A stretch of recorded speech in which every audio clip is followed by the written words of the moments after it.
Today we're talking about price discrimination, but first let's take a step back. If you remember, we had a demand curve that looked like this, and demand can be governed by several different things.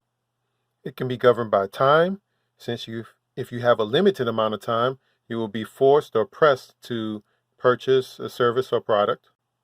It can be governed by income, since your income will determine how much you're able to actually purchase. It can be governed by affiliation, since if you're affiliated with a certain group or a business or an age group or even a loyalty plan, that would change how you are going to purchase a service or product. And it can be governed by alternatives, because your alternatives that exist will determine whether or not you are going to purchase that product or service. Now, we want to keep these things in mind as we continue our discussion on price discrimination, because they play a role in it. Now, price discrimination, as shown in this comic, is the practice of companies who purposefully charge a particular consumer a higher rate for the same similar product. Now, price discrimination may seem a little harsh or even a little bit unfair, but can you imagine what booking a flight might have been like years ago? If you were there, you would know that you had to first call in to an agent, and then the agent had to find a flight to your destination. It's not like now where you can just use a computer and do all the booking yourself. But those computers that we use today are using algorithms that incorporate price discrimination. Take this query return for an example. So trying to book a flight several weeks in advance, here are the results that I was able to gather. Now, this is the departure date at the top, and your return dates are on the side here. And notice, as we get closer and further away from the current date, and as we approach a departure date that's further in the future, the prices actually decrease. That is a form of price discrimination. Now, airline companies are not the only one who uses the price discrimination factors. There are many different forms found in many different capacities. As a matter of fact, there are other transportation sectors and other producers that use that strategy. The U.S. Department of Transportation found it necessary to create this federal law, and it says it prohibits airlines from subjecting a person in air transportation to discrimination on the basis of race, color, national origin, religion, sex, or ancestry. But notice, it does not say anything about time, affiliation, or income. And because of that, those are the main three things in which price discrimination is practiced, at least by airlines. Just to remind you what was said at the very beginning of this lesson, time, income, affiliation, and alternatives that can exist drive the demand that someone may have for a particular product or service. Again, those are the 3 or 4 main things that are primarily used in price discriminating in transportation. Now listen, they're not wrong for using those tactics. I can explain it using the supply and demand curve. Remember, the demand curve is shown in the dotted line, supply curve in the solid line. Now, if you were to draw these two, they meet at equilibrium, in which the quantity or the equilibrium quantity can be defined, and also that price. Now, if I were to shade in this triangle that's defined by the line, the equilibrium line, then that whole area will represent the consumer surplus. Below that triangle is another triangle, which represents the producer surplus.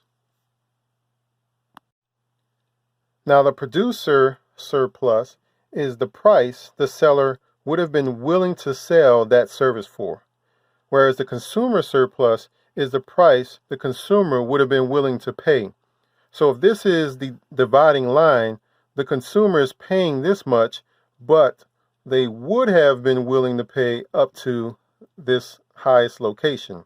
Whereas on the opposite side of that triangle is the amount at which the price would have been set should the seller have gone to its lower price. And so from a seller standpoint, they have all of this potential that they're missing out on because they have set the price at the equilibrium. But there may be some people out there that are willing to pay a much higher price, and they want to exploit that knowledge or that understanding by shrinking the area of that triangle or that consumer surplus area. And so to do that requires price discrimination. Now let's take a look at a couple of supply and demand curves. The first one right here is shown where there's an equilibrium where the supply and demand curve meet, and that equilibrium defines the total revenue by creating this rectangle that's defined by the equilibrium point and the two axes.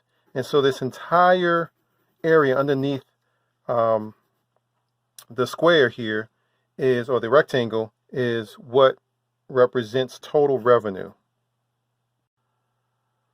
But if that represents the total revenue gained from the sale of an airline ticket, then this piece up here, that triangular piece right there, represents the consumer surplus, or the producer's missed opportunity to gain that funds or that income from the consumer. And so the objective here is to try and shrink that triangle so that that missed opportunity becomes smaller and smaller, which means that the producer is gaining more and more of what the consumer would have been willing to pay in the first place. Now, one way we can do this is to increase the price. Say, if we were to increase the price going from the equilibrium and just moving up just maybe about right here, right? So we increase the price, but what do? We also decrease the number of people that will be demanding that ticket at that price.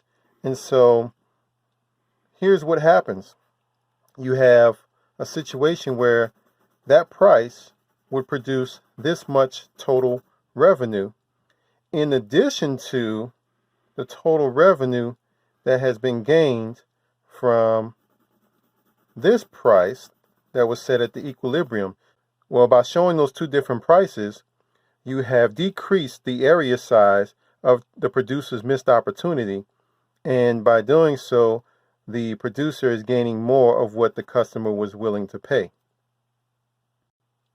If we were to take it a step further here, you would see that the total revenue gained by giving another option, which is to increase the price for that same seat, you have effectively decreased once more the consumer surplus. So that's less money, I guess, going to the consumer as a whole and more money going to the producer. So if you look at these three options here, or these three examples, you see that the consumer surplus, or the producer's missed opportunity, has decreased by offering several different price points for the consumer that is willing to pay for that price.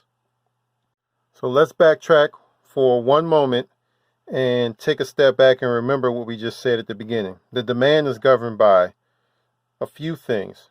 It can be time dependent, income dependent, affiliation dependent, or even alternative dependent. And each one of these things can drive the demand for a product or service. In the cases of airlines, the time in which you book is driving the demand. And so those algorithms are really using the time that one searches for a price or airline ticket to determine how much they're willing to pay. And again, those algorithms are designed to decrease the consumer surplus area that I showed you before. And so that's why the closer you book to the actual date, the more it's going to cost. But the further away you book from the actual date, the less it's going to cost. Now, that also depends on whether or not you're booking close to high travel seasons and at what time of the day, and those algorithms factor in all of those things because they're gathering data multiple times. Every time somebody clicks or searches or whatever it is, they're gathering information on what's the most likely price in which the consumer is going to purchase. And so they put this dynamic into play of price discrimination. And again, the goal is to decrease the producer's missed opportunity. Now, this only doesn't happen in airlines. I've seen it actually happen quite recently to me. I would call it the reverse price discrimination when I tried to cancel an insurance package that I purchased. And it's interesting, anytime you have a service or a product, but mainly services that you're trying to cancel, what you'll notice is that you're paying up here. And as soon as you tell that service provider that you want to cancel or you're going with someone else, they'll offer you a lower price. And then if you stick to it and say, nah, I think I don't want to continue on with you guys, they'll even offer you a lower price. And they'll continue going until they reach that equilibrium or the lowest set price that they're no longer allowed to go as described by the company. So that's just a little tidbit for price discrimination. If it's a service-oriented package or a monthly service-oriented package that you purchased, I'm pretty sure that they're already placed within their scheme price discrimination features so that if you wanted a lower service, I'm pretty sure you can get one. And that's about it.